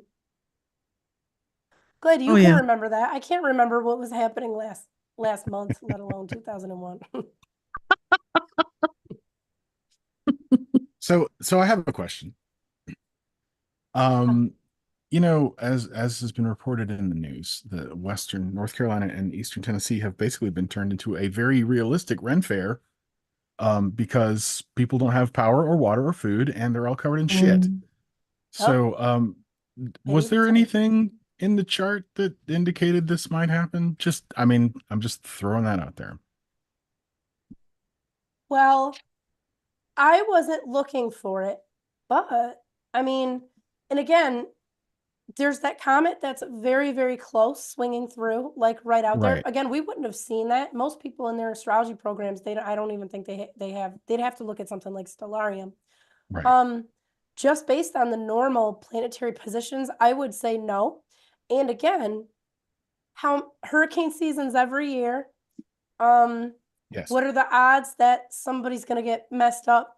You know, like that goes back again to bias, like not particularly Western bias, but you know, confirmation bias, or there's another type of bias where it's like based on your own where you live, your people, your culture, your experiences. Maybe if somebody's looking at the United States in particular, we could have seen it. I wasn't, so I can't, like I said, I didn't do a prognosis this year, but it could, you know, if we want to look at that, it'd be interesting to see possibly that comet. You know, they're generally considered heralds of bad things in ancient times. So it's possible. And don't forget the eclipses on Pisces Virgo axis.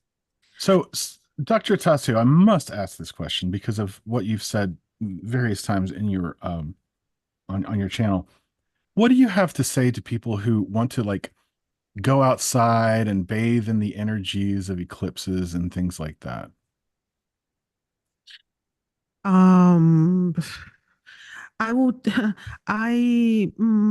My experience with eclipses is that it's really better not to observe the eclipses. I have very bad experience with observing, or I had event when I just couldn't be at home, and I would just see the eclipse moon on my right side, you know, and at that time my car suddenly lost lights, electricity, and I was left with my children on a mountain road at night, you know.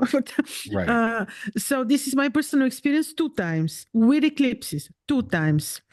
Also, I had misfortunate event that happened to my father with eclipse on his ascendant. So I know eclipses are not benevolent events. So it's really not good to observe the eclipses. And this is not my opinion only. I know the ancient Babylonian perspective is they would be really very dramatic events.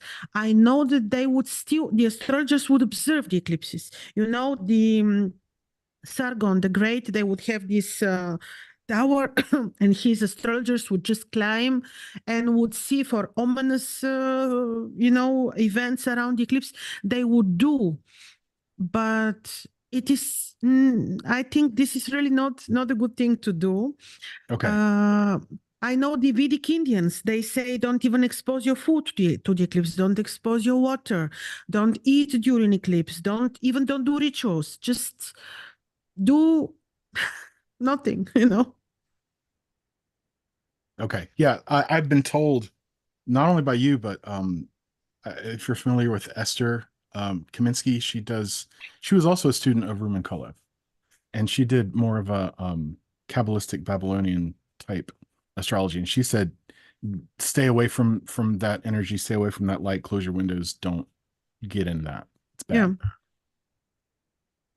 So I followed that Of advice course, ever our since. intention too, if you are afraid of the eclipse, is also then you're programming for bad. Okay. Better to be very, brave, positive. I don't like the concept of positivity because then you're missing the point. But be just balanced. Okay. Thank you. You're welcome. I like the eclipses, you guys. I think they're cool. I haven't noticed any bad stuff, but it planetary everything affects people differently. Yeah. It really can vary from person to person for various reasons, so like I wouldn't diminish any of that, but It is very something that I different. think. Yeah, Yeah. depends on the horoscope, on the placements of the nodes, on the placements of the luminaries. It depends on so many factors, but still, be careful. Okay. Well, we only have a few minutes left. Friar, do we have anything else in the chat? No. Okay. We do not. I posted the question. This is actually a pretty good system. I can post things into our Oh. internal chat. Yeah, that's cool. Works pretty good. That worked out pretty good. Yeah. So I guess my final question for Dr. Tassia would be, I know that there are Eastern European very famous people who make predictions. And I think there was gosh, was she Hungarian? I don't know. Her first name was Slava. Sivrukova. Oh, you knew, because I was like, that narrows it down. No, but I thought Krasi might know. What's her name? If you speak about the Bulgarian lady, she was Yes. a prophet, Slava Right. Sivrukova, and she predicted, some of these events. Yeah. What Was she an astrologer? No, No. Oh, she was just an amazing medium. She would just, okay. yeah. Oh, Yeah. that is one of the questions I was going to ask you. Sorry, go ahead, Friar. Don't let me No, forget that. You do it. You do it. Go. Krasi, where are you at? Should I be calling you Dr. Atassio? I'm hearing No, him call you please, that. I'm Krasi, please. No Okay. problem. How do you feel about people using their intuition when they're doing astrology? Do you think that's valid? I've seen from like various astrological associations, they straight up will be like, no, under no circumstances are you to ever use your intuition. It has to be like strict science. Or are you on the other side where you're like, no, you can totally do everything intuitively. You don't need to know anything about anything. Like, where do you fall on that spectrum? Why not? If the person is authentic, why not? I mean, why not when this can only be useful, positive. Why not? If you don't really manipulate these energies, if you're really authentic, it's beautiful. I had my first astrology teacher. She is a modern astrologer, and she would also apply her intuition. She would have still amazing results. Amazing. I believe this could be something very good if valid, if authentic, if. Certainly, yeah. Right. You cannot say no to the intuition. This is how the creator speaks to us, right? Well, how can you block? It would be very wrong to block your intuition. I personally don't, because my intuition is not that powerful. I'm sure it is. Well, maybe we don't, I don't know. You're not focused on it, trying to. Maybe. Yeah, so you're just not paying as much attention. Friar, I feel bad. I feel like I cut you off, like you had something No, you were no. gonna say. Listen, the way I look at, I'm sort of the outsider here. Like I'm a tremendous fan of Dr. Tassio and have been for many, many Krasi. years. I can't do it. I can't do it. It's a question of respect. It's so hard for me. And yeah, I apologize for like the quality of my questions because like my brain is racing because I'm essentially faced with someone who I've admired for years. So it's a little hard for me to think. But I definitely want to say thank you for joining us. Thank you to both of you. Thank you so much. Yeah, hope- it's so much fun. Yeah, I absolutely hope that we can do it again. The only segment that we missed Yes, was also on my channel, please. Yes, Yeah, yes. for sure. Oh yeah, I watch your channel for sure. We did not do With the pleasure. YouTube segment of looking at Oh, the that's right. We did it. thumbnails. All the scary stuff. Well, that's all All this- right. Scary stuff. Oh, Yeah, Yeah, go go ahead. ahead. No, go. What we tend to do is look at the YouTube astrology community and we look at the different thumbnails they put up and the terrible dire predictions of death and doom, and they say That's like you're not funny. going to survive the eclipse. They literally say that. yeah, end of the So- world. Another end of the Yes. world.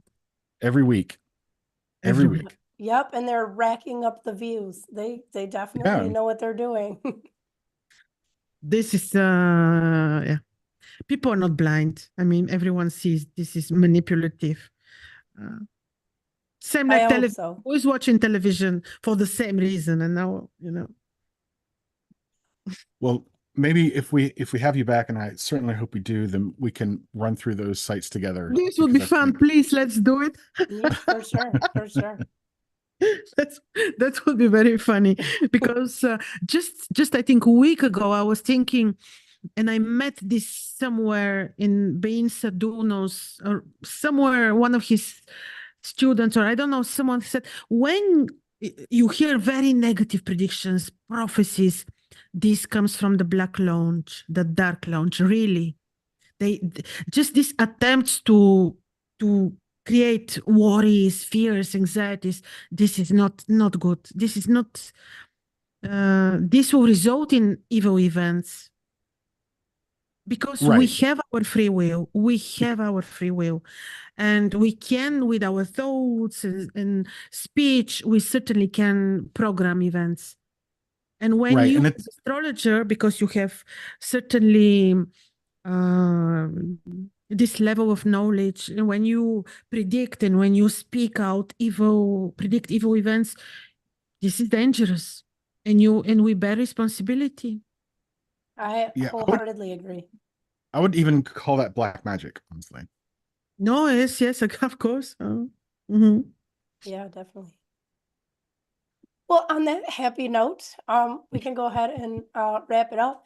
Again, thank you anybody who made it through this video, now or later. Thank you so much for Thank hanging out both with of you. us. It's my pleasure. Yeah, thank you, Dr. Atassio, for joining us, and we'd love to have you back on sometime. Anybody out there, like, please contact Friar and Krasi, and obviously my stuff's in the video's description too. We do different things, and it's nice to, like And the we will human not scare you. yeah. We will not scare you. Right. So you guys, everybody out there, have a great lunar month and a great week. We will be back next week, and I think that's probably everything. That's Am I it. forgetting everything, Friar? Thank Nope, you. nope. Thank you. Thank you for joining us. It's been a Yes. real